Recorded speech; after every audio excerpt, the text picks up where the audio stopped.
laïque qui y faisait pièce. Je schématise, il y avait d'autres composantes, mais c'était les deux principales, et c'est sur cette tension, cet affrontement, que s'est structurée la société française.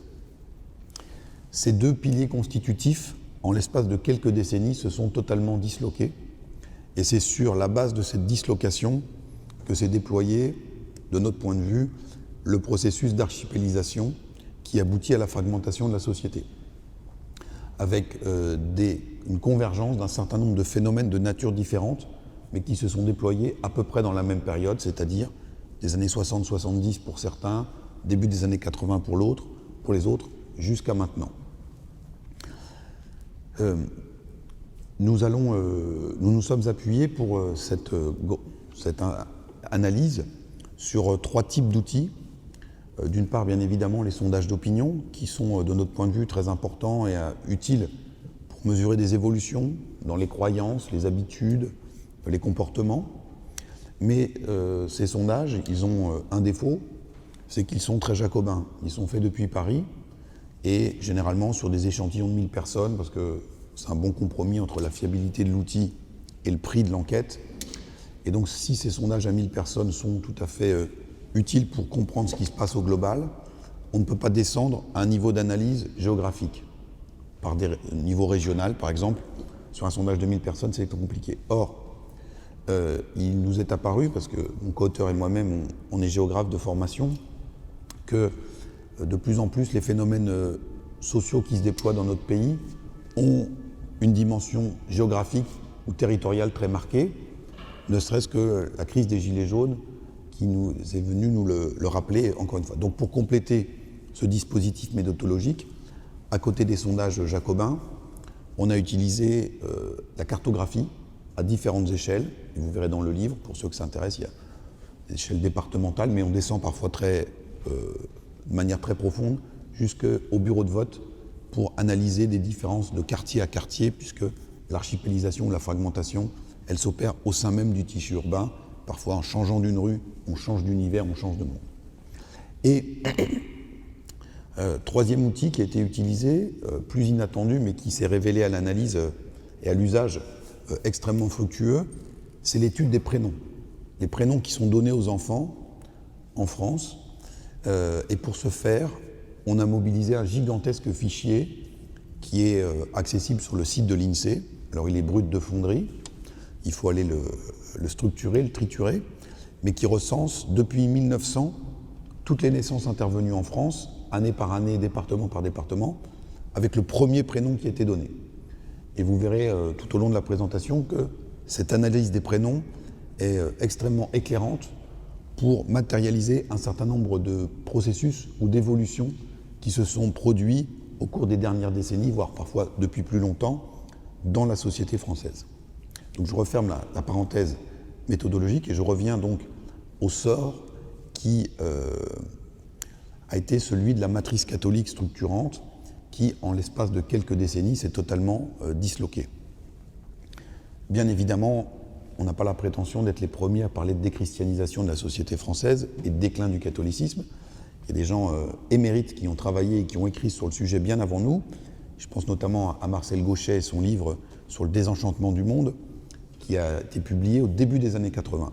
Nous sommes arrivés modestement, 35 ans plus tard, pour valider la thèse de Gauchet qui parle du processus de sortie de la religion, mais non seulement pour valider ça, mais pour mesurer le fait que nous étions sans doute arrivés désormais au stade terminal de la déchristianisation. Alors, je suis ici dans une église protestante, alors je dis souvent déchristianisation, on peut peut-être dire décatholicisation, plus exactement, même si on verra qu'il y a un certain nombre de parallèles. Pour prendre l'ampleur de ce processus et de cet effondrement, il faut regarder à trois niveaux. Un premier niveau qui est celui de la pratique religieuse, très importante dans la religion catholique, avec, par exemple, un indicateur qui est l'assistance à la messe dominicale. Quand on prend les sondages de l'IFOP, qui est une vieille maison, on retrouve un sondage de 1960, donc c'est une date importante, on est à la veille de Vatican II, et quand les enquêteurs de l'IFOP demandent aux Français à quelle période, à quelle fréquence se rendent-ils à la messe, eh bien 35% d'entre eux répondent tous les dimanches ou plus. À l'époque, c'est même posé comme ça, tous les dimanches ou plus. 35%. On a reposé en 2013 la même question, à l'identique, donc ça fait drôle aux enquêteurs de demander est-ce qu'on allait tous les dimanches ou plus à la messe, mais il faut poser la question à l'identique pour qu'on puisse comparer les choses. Et donc on obtient un taux de 5%. Donc en l'espace de 50 ans, on est passé de 35 à 5. Donc vous voyez, et on va le voir par ailleurs dans la présentation sur d'autres éléments, ce qui nous a beaucoup frappé, nous, c'est la vitesse avec laquelle ces phénomènes ou ces processus se sont déployés. 35% à 5%. Alors, vous me direz, et vous aurez raison, déjà en 1960, les catholiques pratiquants sont minoritaires dans la société française. Mais comme on dit à la bourse, à 35%, vous êtes une sacrée minorité de blocage. Vous pesez lourd, vous êtes majoritaire dans des territoires entiers, vous avez tout un écosystème autour de vous, des écoles, une presse, des associations, des intellectuels, des relais politiques, et donc ça pèse. De la même manière, à 5%, les catholiques pratiquants n'ont pas disparu de la société française, ils sont bel et bien présents, toujours actifs, engagés dans de nombreuses sphères, l'assistance, le caritatif, le spirituel, parfois le politique, mais à 5%, ils ne sont plus aujourd'hui qu'une des îles de l'archipel français, ils deviennent minoritaires comme d'autres, et donc ils n'ont pas l'habitude de ça, historiquement, alors qu'ils étaient un des piliers constitutifs de la société française il y a encore 2 générations seulement. Ça, c'est de ce côté de l'autel, la déchristianisation, la chute du catholicisme, on le voit aussi de l'autre côté de l'autel, avec des chiffres là qui ne viennent pas de l'IFOP, mais qui viennent de l'Église elle-même. Quand on regarde sur le site de la Conférence des évêques de France, on trouve toute une série de statistiques, notamment une qui a retenu notre attention, qui est celle du nombre de prêtres diocésains en activité en France, prêtres catholiques. Ils sont encore à peu près 20 000 à la fin des années 90, ils sont aujourd'hui 12 000. Donc là aussi, vous voyez qu'en 20 ans, on a perdu 40% de l'effectif. Si on poursuit les courbes, exercice que les sondeurs adorent faire, on peut diagnostiquer que d'ici 25 à 30 ans, si la tendance ne s'inverse pas, et on ne voit pas tellement comment elle s'inverserait, eh bien il n'y aura plus de prêtres catholiques en France. On peut même raccourcir l'échelle de temps en intégrant dans le modèle la moyenne d'âge relativement élevée de cette population, et donc arriver à ce constat, parce que quand on parle de déchristianisation ou de fin du catholicisme, dans le pays qui a été la fille aînée de l'Église, c'est pas facile à matérialiser, mais de manière très concrète, on peut dire il peut ne plus y avoir de prêtres catholiques en France. Alors, bien évidemment, on n'arrivera peut-être pas tout de suite à cette extrémité, puisque l'Église de France fait appel assez massivement à des prêtres qui viennent du Sud, des pays du Sud du globe, pour maintenir une présence. Et donc on pourra peut-être maintenir 5, 6 000, 7 000 prêtres en activité via le renfort de ces prêtres qui viennent de pays du Sud. Et donc on aurait là un exemple parmi d'autres d'une clin d'œil historique quand on sait que la France, au début du XXe siècle, fournit à elle seule plus de 70% des missionnaires que Rome envoie partout sur la planète porter la bonne parole. Alors à l'échelle de Rome, à l'échelle temporelle et géographique, c'est juste un coup de main qu'on donnerait à une filiale ancienne qui a beaucoup donné mais qui est aujourd'hui un signe de fatigue. À l'échelle de la société française, c'est une toute autre affaire. À côté de ce premier niveau, j'allais dire, qui s'intéressait uniquement à la pratique religieuse et à la foi, on a un deuxième niveau plus profond qui est celui de l'influence culturelle. Parce que le catholicisme, vous le savez, c'est pas simplement une pratique religieuse, c'est aussi un rayonnement culturel. Et là aussi, les indicateurs qu'on peut mobiliser nous montrent qu'il y a un décrochage et un déclin très très appuyé.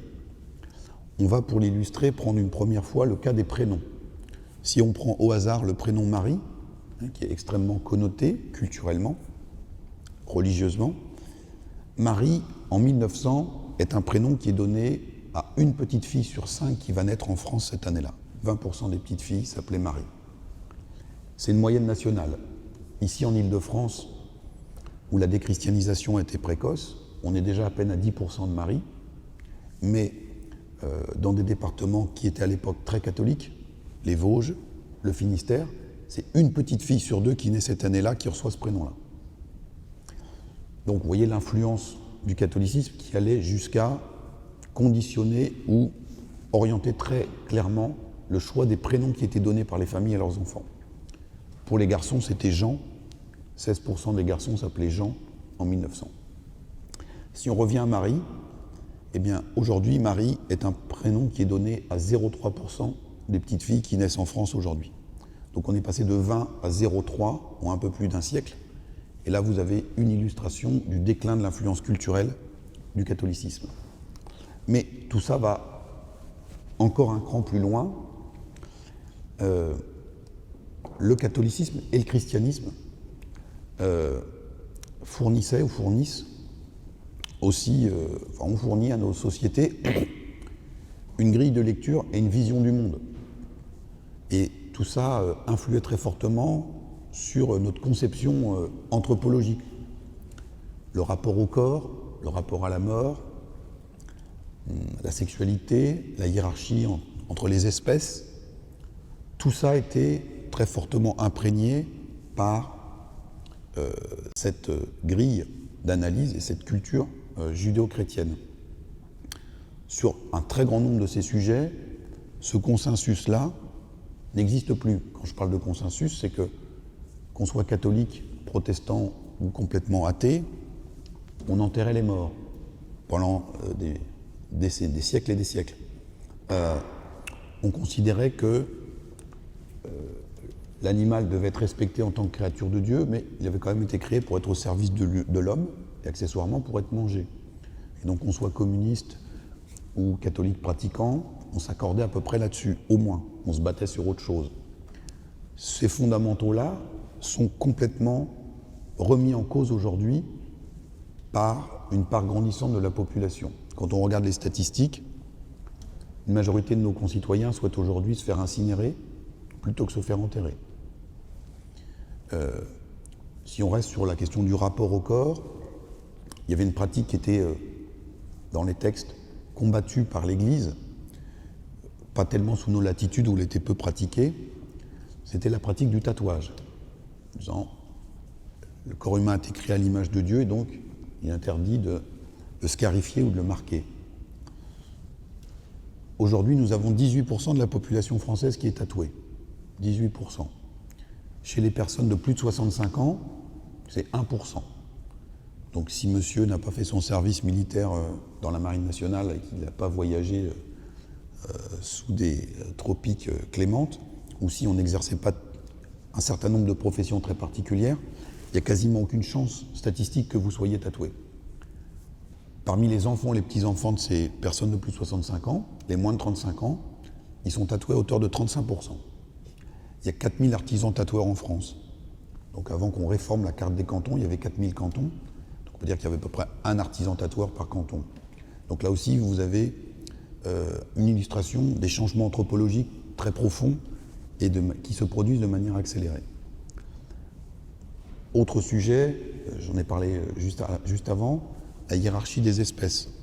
Vous avez un courant vegan, un courant animaliste qui est en train de prendre une place croissante dans le débat public en France.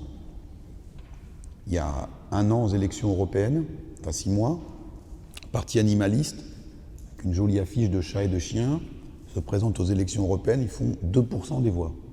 Alors vous allez me dire, 2% des voix, c'est rien du tout. Mais il y a un parti qui s'appelle le Parti communiste, qui se présente sans l'ombrelle Mélenchon, cette fois-ci, et qui fait 2,5% des voix. Moi, j'ai commencé dans les sondages il y a 25 ans. Si on m'avait dit, il y a un truc qui s'appelle le Parti animaliste, qui va faire le même score que le Parti communiste, je dis, bon, il faut peut-être qu'on regarde un petit peu l'échantillon, mais c'est ça qui s'est passé. Et donc on voit bien là, cette hiérarchie des espèces, et vous allez voir au municipal, il y a la pression d'un certain nombre d'associations pour des journées sans viande dans les cantines scolaires, pour des postes d'adjoints à la condition animale dans les municipalités, etc., etc. C'est en train de monter en puissance. On a eu tout le débat au moment des fêtes de fin d'année sur est-ce qu'il ne faut pas interdire le gavage des oies et des canards. Donc, au pays de la gastronomie, ça se pose quand même là, au nom de respect de la dignité de l'animal. Donc tout ça peut paraître anecdotique, mais quand on relie les fils, on voit bien qu'on est en train de basculer dans un... C'est pour ça qu'on a parlé, nous, de basculement anthropologique. Je terminerai ce sujet-là par un dossier qui est d'une actualité très brûlante, enfin, ou très récente. C'est la question de la PMA, l'extension de la PMA, procréation médicalement assistée, pour les couples de femmes et les femmes seules. Donc, une partie de l'île catholique a défilé non loin d'ici il y a quelques jours pour s'opposer à cela. Aujourd'hui, quand on fait les sondages sur ce sujet, vous avez 2/3 de la population française qui est favorable à l'élargissement du droit à la PMA. Alors, c'est un sondeur qui vous parle, il faut toujours se méfier des libellés, des questions, des sondages. Quand on dit certains ont des droits, est-ce que vous êtes favorable à ce que tout le monde ait les mêmes droits? En général, on fabrique du oui dans le sondage. Mais ce biais-là, on l'avait déjà sur cette question au début des années 90, quand l'IFOP pour la première fois pose des questions là-dessus. À l'époque, c'est 25% de la population française seulement qui est favorable à l'extension de la PMA, pour les couples de femmes ou les femmes seules. À l'époque, je crois qu'on ne parlait même pas de femmes seules, parce que ce n'était même pas dans le débat. Alors, si on veut poser la question de manière un peu plus équilibrée, on la pose comme ça, et puis on rajoute une autre phrase, parce que tout le monde n'est pas forcément hyper expert sur le sujet, en disant, au fait, les enfants qui vont naître dans de telles configurations n'auront pas de père. S'il y a un couple de femmes ou une femme seule, il n'y a pas de père. Est-ce que vous êtes favorable ou opposé à la PMA? Donc là, on n'a plus les mêmes chiffres, mais on est à 50-50, quand même, sur un sujet avec une formulation comme celle-ci. Et, encore une fois, quand on décline les résultats par tranche d'âge, 2/3 des plus de 65 ans, avec cette formulation, sont opposés, quand 2/3 des moins de 35 ans sont favorables. Et donc, au gré du renouvellement générationnel et de la modification de la législation, pour répondre à une demande sociétale, nous allons, sur tous ces sujets, assister dans les 10-15 prochaines années à un très profond basculement anthropologique. Il a déjà commencé, mais il ne se voit pas pleinement parce que les générations issues du baby-boom, qui donc ont grandi dans la France qu'on pourrait appeler d'avant, qui étaient formatées sur un certain nombre de grilles qui nous étaient héritées de la longue histoire, ces générations-là, au fur et à mesure où elles vont être remplacées par d'autres générations, l'équilibre va se modifier très sensiblement, parce que la France qui vient est sur toutes ces questions-là, sur la question de l'animalisme, c'est également vrai, sur un référentiel qui est très très éloigné de celui qu'on a connu. Et donc c'est pour ça que cette dislocation de la matrice catholique, elle est bien plus profonde que est-ce qu'il y aura encore des gens dans les églises. C'est tout un référentiel qui est en train de se disloquer et de muter sur autre chose. Face à ce bloc catholique, on avait en face, et il s'était constitué pour y faire pièce, un bloc républicain et laïque, au sein duquel, des années 30, ou plutôt de la fin de la Seconde Guerre, jusqu'à la fin des années 70, au début des années 80, au sein duquel un pilier était extrêmement puissant, c'était le Parti communiste, qui constituait, à l'instar des catholiques, une espèce de contre-société. On parlait de l'Église rouge, dans les travaux de sociologie politique, et dans les années 60, se faire exclure du PC pour un communiste était aussi douloureux que se faire excommunier pour un catholique. On perdait sa famille, son estime, ses amis, ses repères. Le PC, donc, avait élaboré toute une contre-société avec des associations, une presse, des organisations de jeunesse, des intellectuels, une vision du monde. Et la brique élémentaire de tout ça, c'était la fameuse mairie communiste. On est ici à Paris. Le cœur battant de ce dispositif, c'était la banlieue rouge, toute la ceinture ouvrière autour de Paris, à l'apogée du communisme municipal en France, au municipal de 77. Le PC contrôle 130 municipalités en Île-de-France. Aujourd'hui, ils en contrôlent 25. Donc, ils n'ont pas disparu, mais à l'instar des catholiques, ils ne sont plus qu'une des îles de l'archipel français. Là aussi, tout ça a été très vite. élection présidentielle de 1980, Georges Marchais fait encore à peu près 15% des voix. On a dit tout à l'heure que le PC faisait à peine mieux que le parti des chats et des chiens, 2,5%. On peut dire, bon, on peut rajouter un bout de l'électorat Mélenchon. Vous voyez que tout ça a été extrêmement rapide. Si on reprend la question des sondages, on peut illustrer du coup le processus d'archipélisation à l'aune d'un échantillon de l'IFOP. Quand l'IFOP sonde le fameux échantillon de 1000 personnes en 1960, eh ben on a dit tout à l'heure, on a 35% de catholiques pratiquants. Donc ça fait 350 sur 1000.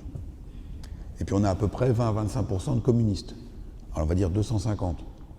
En général, ce n'est pas les mêmes.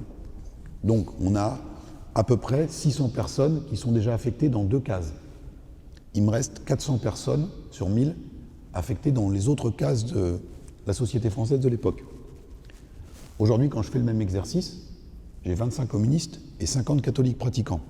J'ai 925 autres personnes à affecter dans les cases. Et donc là, vous avez une illustration, je vais dire, mathématique, basique de ce processus de fragmentation. On va reconvoquer les prénoms pour illustrer encore plus complètement ce phénomène de fragmentation, d'archipélisation et de diversité culturelle grandissante de la société française. Quand on prend le fichier de l'INSEE dont je vous ai parlé tout à l'heure, on constate que de 1900 à 1945, 1950, qu'il y ait une guerre ou qu'il n'y ait pas de guerre, donc avec beaucoup ou peu de naissances, chaque année, la France fonctionne avec à peu près 2000 prénoms. Il y a un stock de 2000 prénoms qui sert aux familles françaises, prénoms masculins, prénoms féminins, à appeler les enfants qui naissent. Et ça ne bouge pas. Il y a des effets de mode, il y a des prénoms qui en perte de vitesse et d'autres qui reviennent au goût du jour, mais le stock de prénoms est à peu près identique. Pour que ce soit encore plus le feu d'artifice, il faut rappeler que l'INSEE, dans sa grande sagesse, met de côté à peu près 50 000 naissances par an, en disant, bon, ceux-là, ils ne sont même pas dans les stats, ils sont en prénoms rares. Alors on dit, bon, alors on était à regarder ce qu'était le prénom rare dans la classification de l'INSEE. Un prénom rare, c'est un prénom qui va être donné au mieux 2 fois dans l'année en France. Donc je vous redonne les chiffres. On fonctionne aujourd'hui à peu près à 760 000 naissances en France par an. Et donc si vous êtes en prénom rare, ça veut dire que vous êtes 1 ou 2 sur 380 000 du millésime à porter ce prénom. Donc là, il y a une médaille à donner à vos parents parce qu'ils ont très bien travaillé pour trouver un prénom que personne d'autre dans l'année n'aura.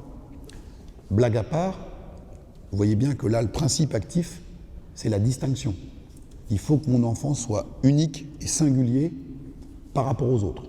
Alors qu'historiquement, on donnait souvent le prénom d'un des grands-parents pour inscrire l'enfant dans une lignée, un héritage. Et donc on peut dire que dans l'archipel français, eh bien chaque île et îlot hisse chaque matin les couleurs, et que les couleurs qui sont hissées, c'est notamment les prénoms qui sont donnés aux enfants.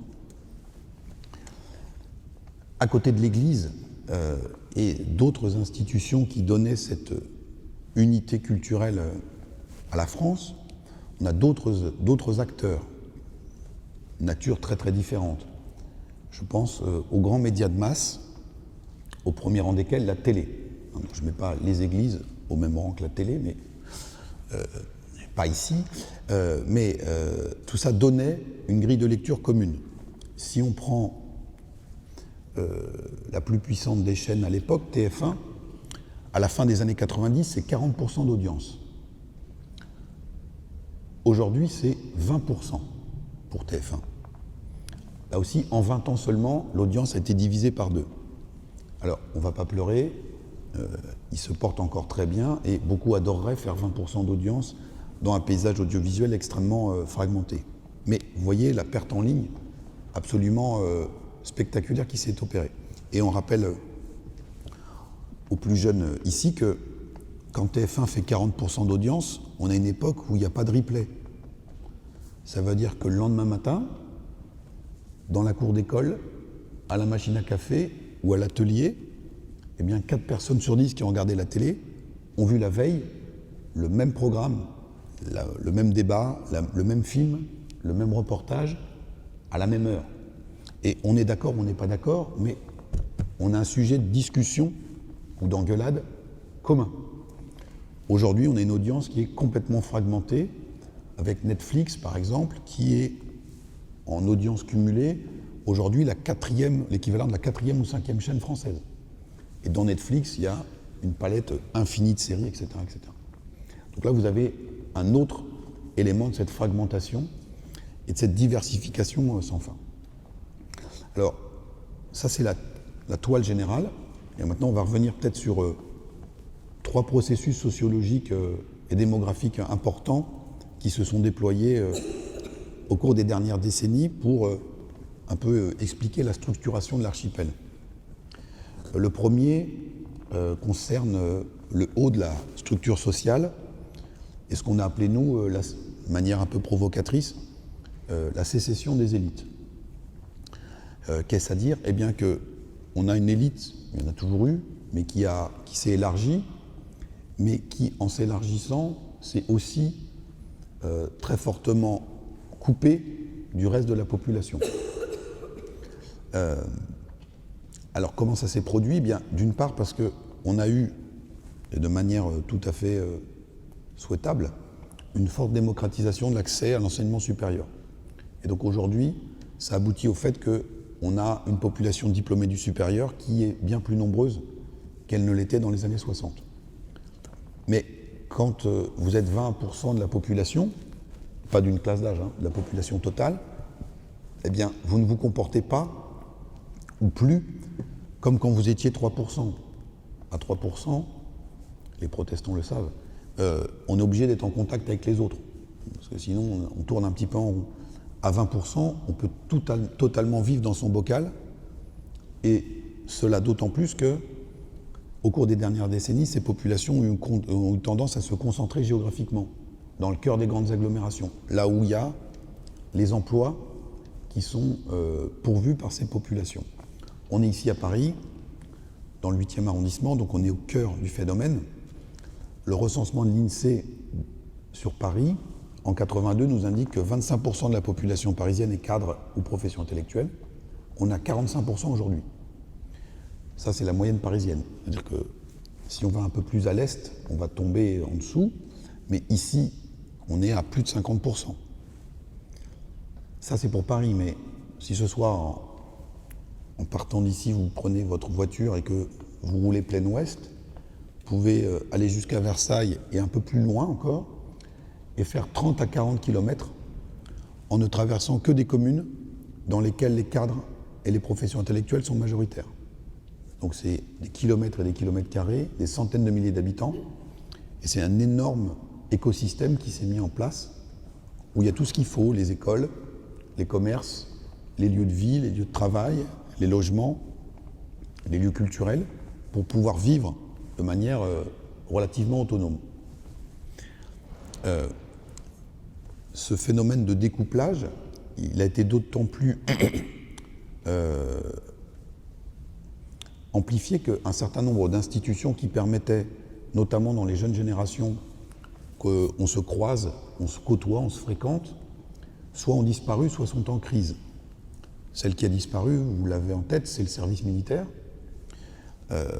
Jusqu'à la fin des années 80, quand il est en vitesse de croisière, avant que Jacques Chirac, au milieu des années 90, annonce la fin, c'est 2/3 d'une classe d'âge masculine qui fait l'armée. Donc on a tous en tête des exemples d'exemptions, de pistons, de moments plus ou moins joyeux qui ont été passés dans nos familles respectives dans les casernes, mais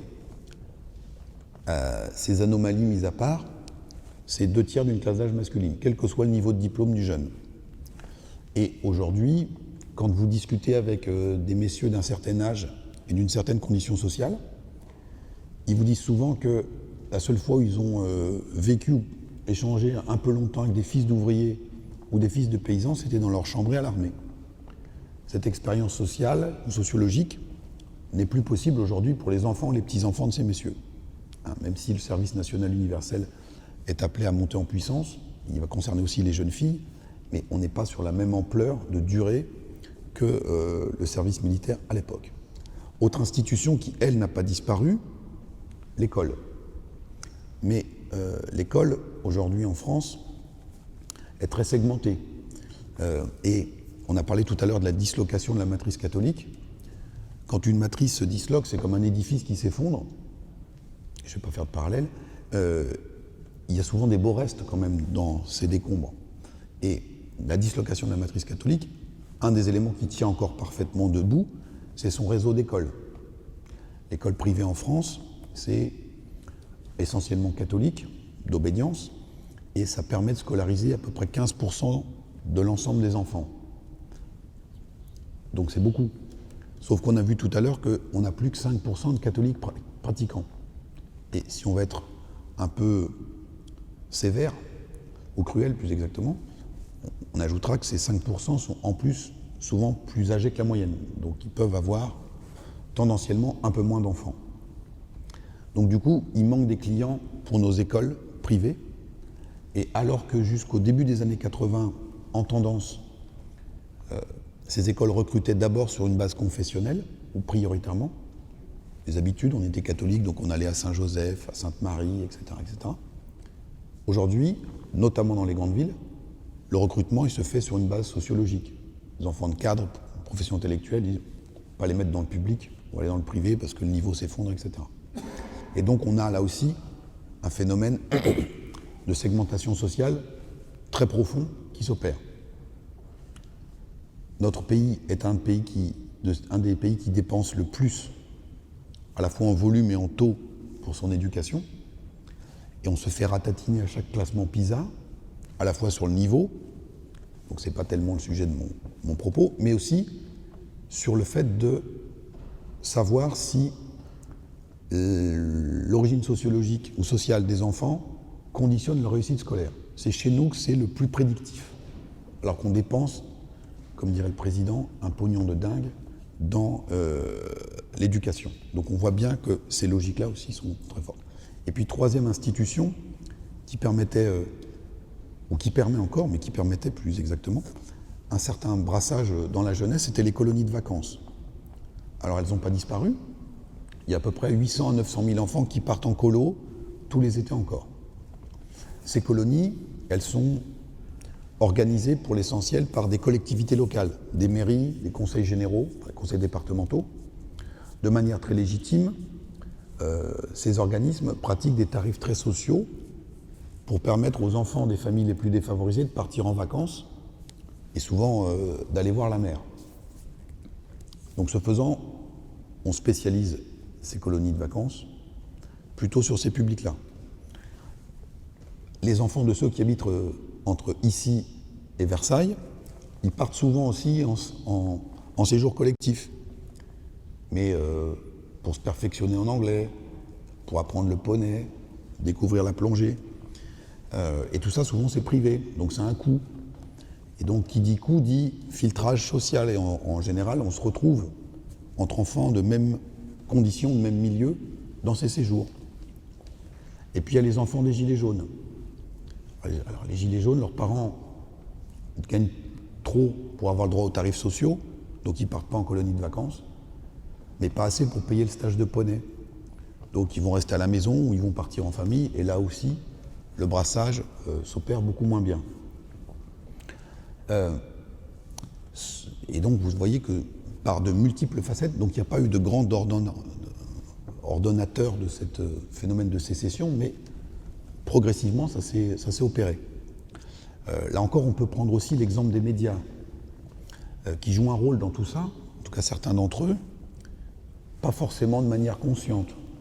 Les médias, ils sont fabriqués souvent par des gens qui appartiennent à ces milieux. Donc on va parler des sujets qui nous occupent nous, qui nous intéressent nous. Et puis comme il faut rentabiliser l'écran de pub ou la page de publicité, on va aussi plutôt angler les sujets sur les centres d'intérêt des CSP+, qui sont les publics les plus solvables et donc chez qui on peut passer la page de pub la plus chère. Et donc petit à petit on modifie l'agenda comme ça. Et je vais vous prendre qu'un exemple. Donc on est bientôt en février. Et imaginez que vous soyez parti pendant 4 ou 5 ans de France et que vous revenez en France en février. Puis vous allumez votre télé, vous tombez sur les informations. et vous allez avoir tout d'un coup l'impression que toute la France part au sport d'hiver.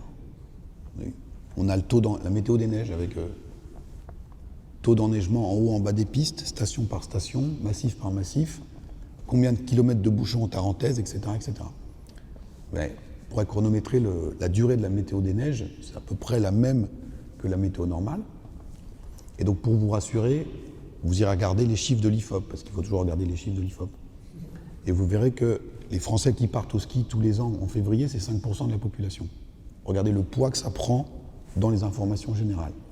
Sans qu'on s'en rende compte et sans qu'il y ait une manip. C'est une pente naturelle qui s'est faite comme ça.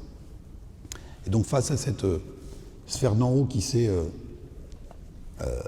découplée, on a en bas de la pyramide sociale des catégories populaires, des ouvriers, des employés, qui sont pour beaucoup entrés dans ce que nous on a appelé un processus d'autonomisation culturelle et idéologique.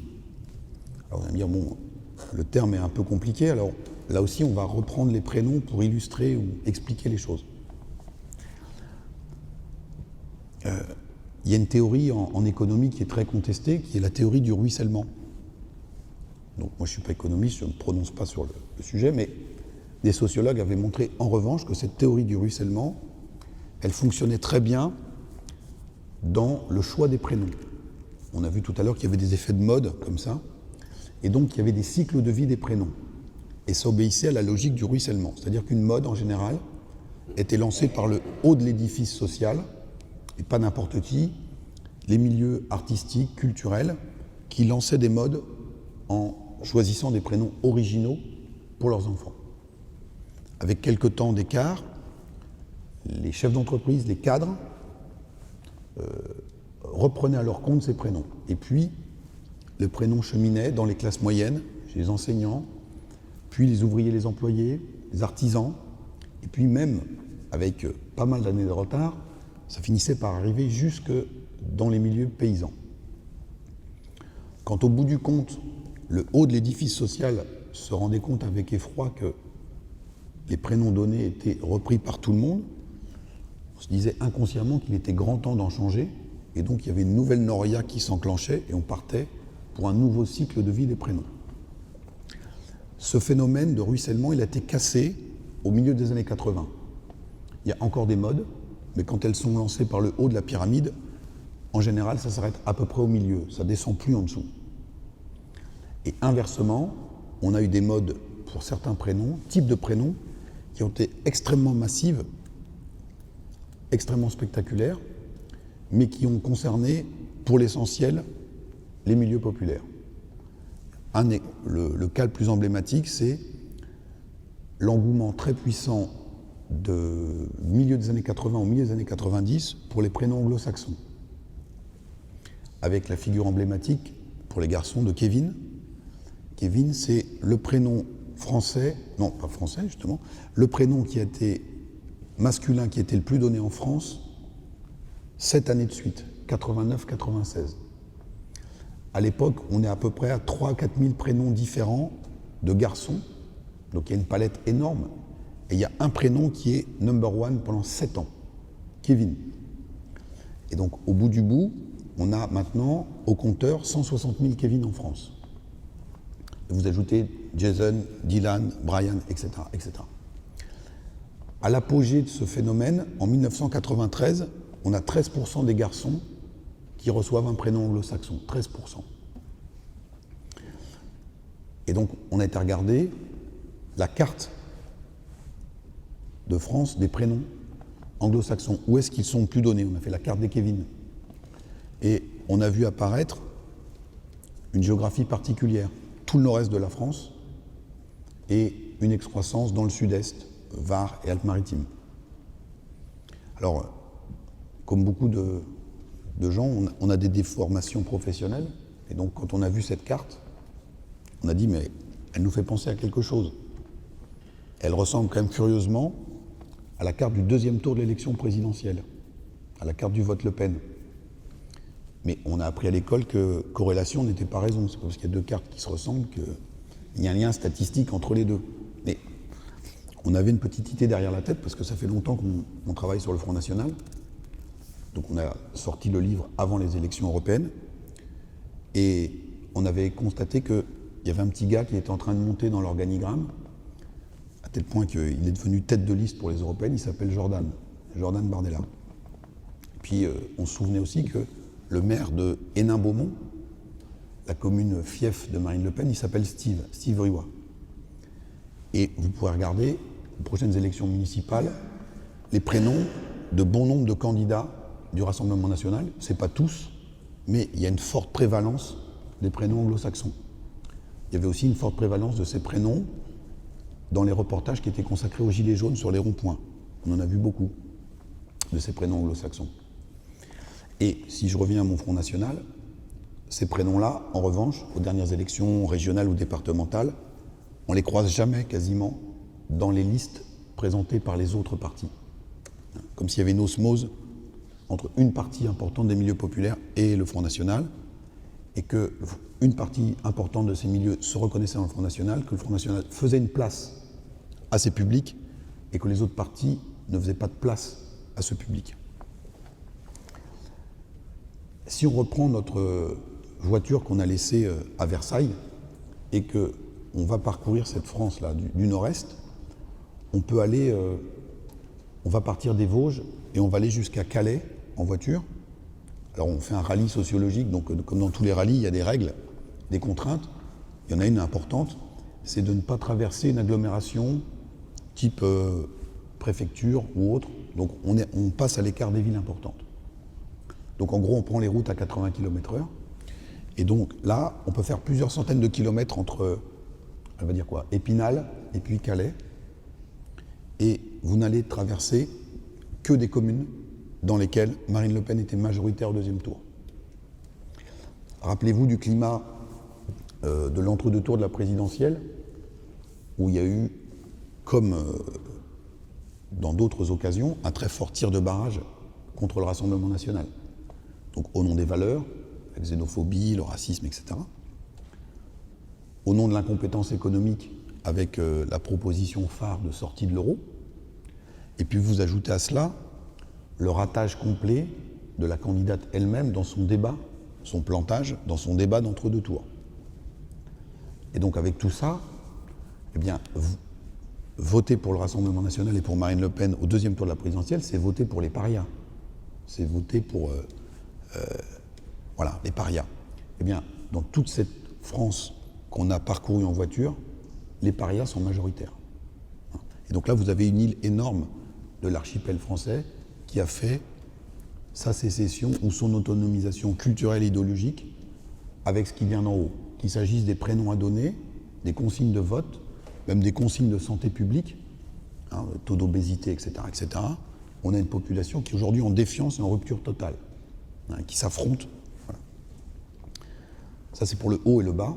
Et donc, vous voyez qu'avec tout ça, j'allais dire comme une grande, la société française, déjà, s'est considérablement fragmentée, divisée, en l'espace de quelques décennies. Mais pour que l'archipel soit plein et parfait, il faut qu'on ajoute un autre phénomène qui s'est déployé dans la même période, à peu près des années 60 à aujourd'hui, qui est celui de l'immigration, qui a changé en profondeur la physionomie de la société française. Là encore, on peut utiliser les prénoms. De la même façon qu'on a dénombré les prénoms anglo-saxons, on peut, dans l'énorme fichier de l'INSEE, dénombrer les prénoms arabo-musulmans et regarder quel est le poids des naissances qui portent ces prénoms année par année, pour avoir une idée du poids de cette population qui est en lien à une ou deux ou trois, voire plus, générations avec l'immigration.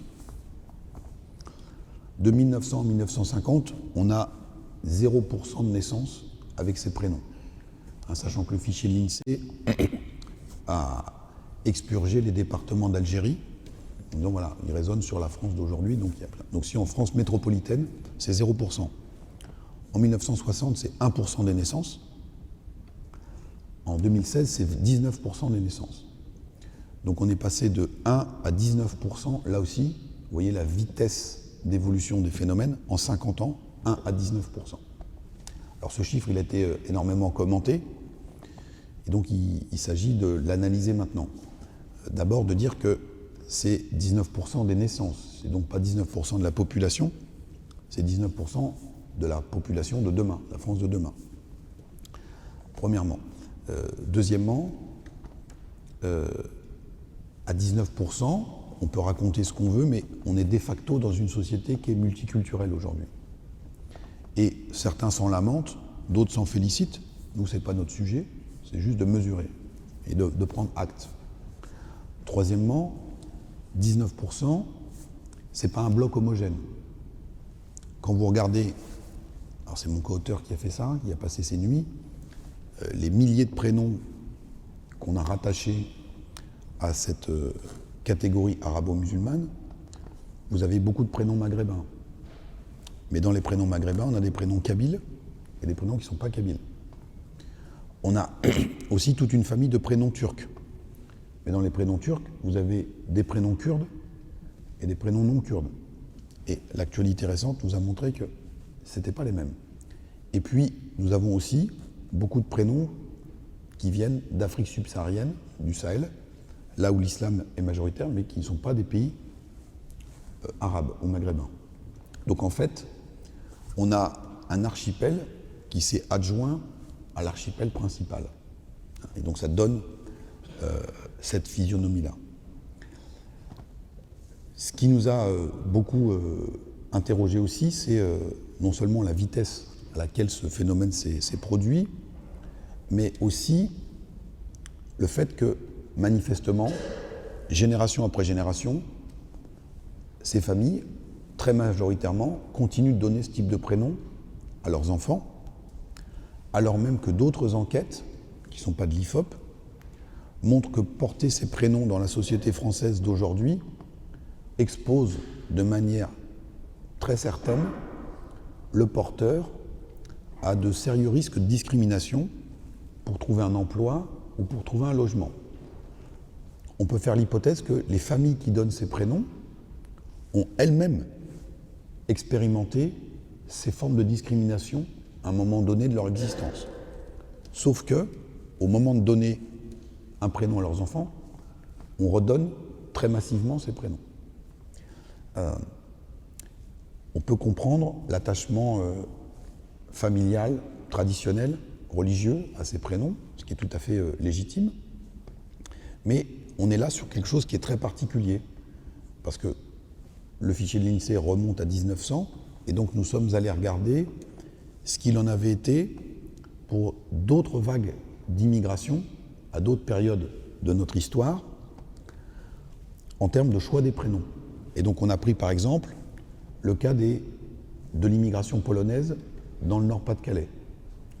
Au lendemain de la Première Guerre mondiale, les effectifs de mineurs ont été décimés, il manque des milliers et des milliers de bras pour arracher le charbon dans les mines, et donc on fait appel à une très nombreuse main-d'œuvre polonaise.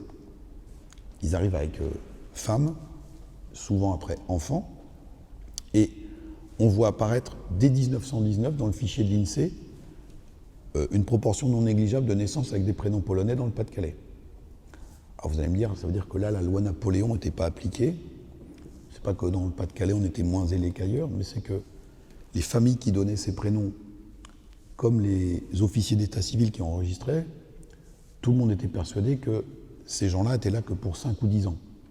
En disant, ils vont bosser un peu chez nous, ils vont gagner de l'argent, et puis ils vont repartir au pays, sachant que, parenthèse, après la guerre de 14, la Pologne est recréée comme nation, qui n'existait plus, sur la ruine des empires.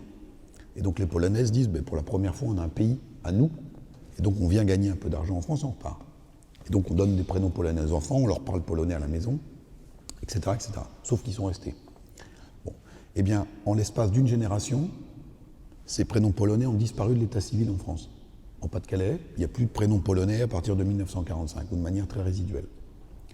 Si on regarde l'immigration portugaise, au niveau national, on voit des pics de prénoms portugais dans la fin des années 60, début des années 70. Les prénoms portugais n'ont pas disparu, mais ils sont aujourd'hui très résiduels.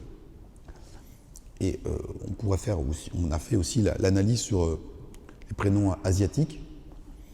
Alors là, pas à partir du fichier de l'INSEE, mais un arrondissement parisien bien connu, le 13e arrondissement. Quand vous regardez les listes électorales, donc les gens là, il y a un petit biais, mais Ce sont des gens qui sont donc de nationalité française, s'ils sont sur les listes électorales.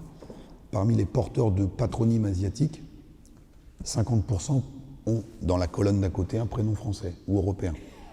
Ce qui n'empêche pas d'avoir un deuxième prénom qui les rattache au pays d'origine, qui est souvent le prénom usuel en famille, mais le choix, j'allais dire officiel, de ces familles, très majoritairement, porte sur des prénoms occidentaux, puisque quand on affine encore l'analyse, parmi ceux qui portent des noms asiatiques et qui sont nés en France, 70% ont des prénoms français ou européens. Donc là, il y a une spécificité propre à l'immigration la plus récente et qui concerne des volumes de population très importants. Alors, deux dernières remarques là-dessus. Le prénom, il présume en rien de la religion future. Hein. Nos petites Maries de 1900, elles n'étaient pas toutes ensuite de ferventes catholiques. Et donc, les Karim ou les Mohamed aujourd'hui ne sont pas tous destinés à être des musulmans pratiquants dans 15 ou 20 ans. Et deuxième point, le policier qui est mort devant Charlie Hebdo, il s'appelait Ahmed Merabet.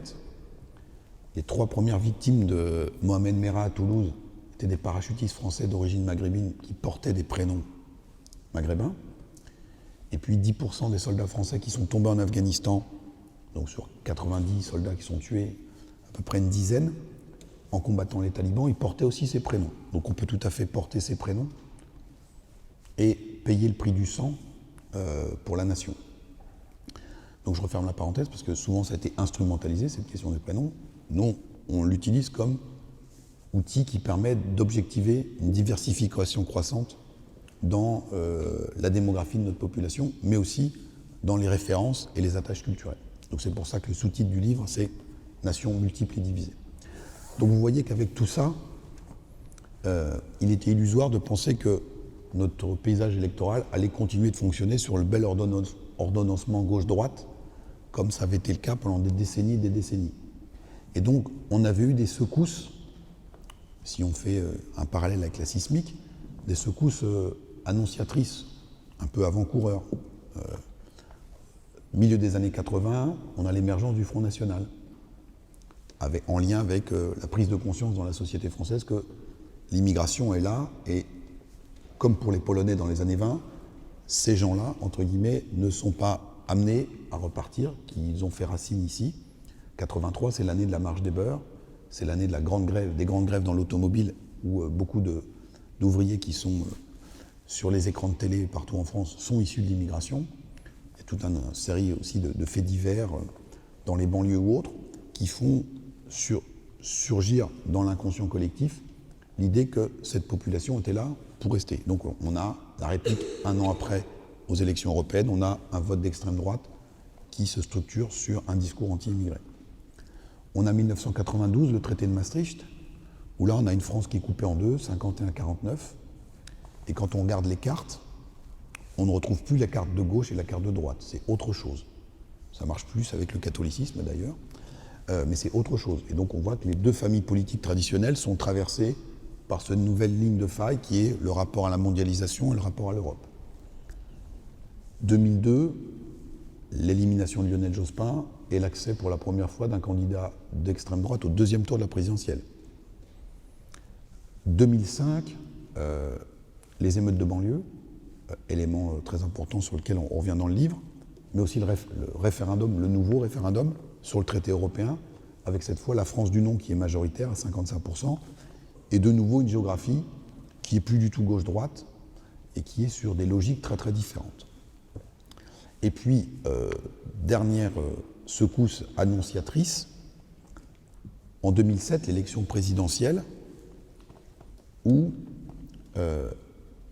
on peut dire que, en gros, la candidature de Bayrou à l'époque a été une répétition générale avant ce que Emmanuel Macron est parvenu à faire.